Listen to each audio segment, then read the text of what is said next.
Fala galera, Etânia na Bíblia na área, hoje Marcos 4 e Salmo de número 32. Se liga.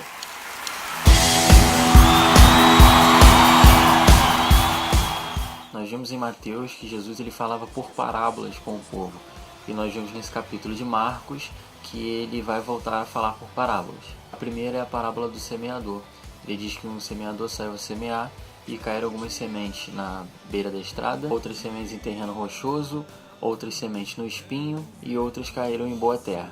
Então, Jesus explica, aquelas que caíram à beira da estrada são aquelas que a palavra é lançada e logo Satanás vem e retira dessas pessoas a palavra. As sementes que caíram em terreno rochoso é quando a palavra é lançada, mas a pessoa não tem raiz, não tem uma base, não sabe como receber aquilo, então logo vem o sol e queima aquilo que estava começando a brotar. Aquelas sementes que caíram no meio dos espinhos, a pessoa recebe a palavra, mas vem as ambições do mundo, vacinações, a preocupação com riqueza, a ansiedade e sufoca aquilo que estava começando a brotar. Aquelas sementes que foram semeadas em boa terra, elas germinam, elas dão frutos, elas crescem. Procurar ser essa boa terra, sem deixar que Satanás retire essa semente de nós. Vamos criar base, criar raízes, não vamos ficar nos preocupando com as ambições dessa terra, ficar nos afligindo com essa ansiedade, com essa preocupação com riqueza e tudo mais.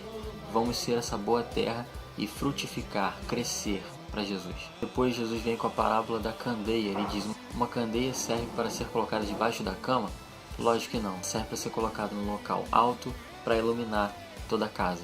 E nós da mesma maneira devemos ser luz, devemos iluminar. Depois Jesus conta a parábola da semente para dizer que o reino dos céus é semelhante a isso.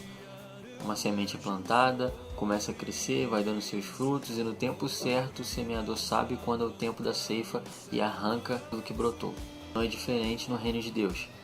A semente é plantada, nós começamos a brotar, dar frutos e no tempo certo a ceifa vem e nós somos arrancados e vamos morar para sempre na glória. Depois ele conta a parábola do grão de mostarda, que quando é plantado é o menor dos grãos, mas depois se torna maior das hortaliças. E o reino de Deus é semelhante. Por menor que seja a semente, por menor que seja a palavra lançada, aquilo pode germinar e dar frutos enormes. Jesus explica que ele falava por parábolas para que aquele povo entendesse. Ele tinha que falar na língua daquele povo para que aquele povo entendesse do que ele estava falando.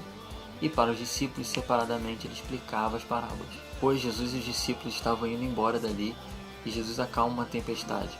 Começa uma tempestade muito grande, um temporal, e os discípulos começam a ficar desesperados e preocupados com aquilo. Jesus estava dormindo no barco, eles acordam Jesus desesperados. Jesus se levanta, acalma a tempestade, faz acabar aquilo tudo e diz para ele o seguinte. Então lhes disse, por que sois assim tímidos? Como é que não tendes fé? Jesus, o Filho do Homem, o próprio Filho de Deus, estava no barco com eles e eles não tinham fé. Eles tinham medo de uma mísera tempestade. Entenda, Jesus está no nosso barco. Nós não devemos temer nada, nós devemos ter fé. No Salmo de número 32, nós vemos Davi falando sobre as bem-aventuranças, os benefícios de se receber o perdão do Senhor. Ele diz a partir do versículo 3, enquanto calei os meus pecados, envelheceram os meus ossos pelos meus constantes gemidos todo dia, porque a tua mão pesava dia e noite sobre mim, e o meu vigor se tornou em sequidão de estio. Confessei-te o meu pecado e a minha iniquidade não mais ocultei.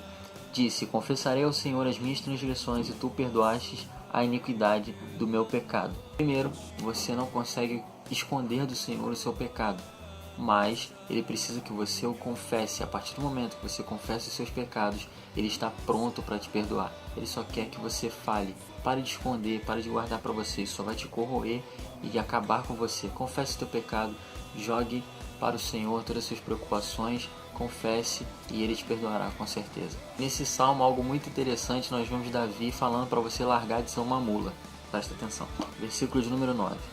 Não sejais como o cavalo ou a mula, sem entendimento, os quais com freios e cabrestos são dominados, de outra sorte não te obedecem. Larga de ser cavalo, larga de ser mula. Obedeça ao Senhor sem precisar de apetrecho, sem precisar de algo te obrigando a obedecer. Obedeça de vontade própria. Então é isso, galera. Mais um Etânia da Bíblia. Amanhã tem mais. Fiquem firmes, sejam fortes, continuem lendo a palavra do Senhor. Graça e paz a vocês. Valeu!